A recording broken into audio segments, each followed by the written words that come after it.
So a percentage, pick a percentage. Say 72% or something like that. Okay, 72%.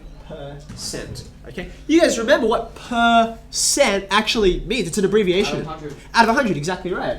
72%, cent just like century, right? It says 100 years, etc. Okay, so therefore 72% is really 72 divided by 100. Okay, now you can get your calculator out, of course, to do this, but if you remember, especially when we look at scientific notation under number skills, right? We did a lot of work multiplying by tens or hundreds or thousands, also dividing, okay? So if I divide by 100, I can just think about moving a decimal place, right? So if I slap my decimal place on there, okay, I'm dividing, so which way does the decimal point go?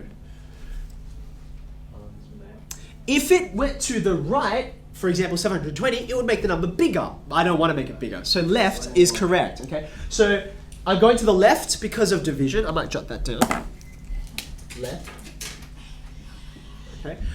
And how many places am I going? I'm going 2 places, okay?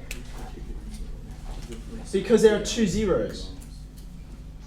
Okay, so that's how I know to get the right number. So that's just going to be 0.72. You can see the decimal place is just in front of the 7. Okay? Do be careful where you got things like 6%, right? It's not just 0 point whatever the number is, okay? If I rehearse this again, if I go 6.0 divided by 100, if I move the decimal place twice, right?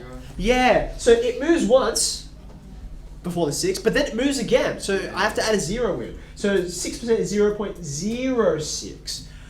Just for interest, if I had written down 0.6, what would that be equal to as a percentage? It's not 6%, is it? Yeah. That's 60%. Yeah, that's right. Great work, team. Even though none of you are Lucas. Okay, but you can see, I mean, I could rewrite this, I suppose, as 0.60. You can see the 60 now, can't you? Okay, but usually we don't write that with a decimal.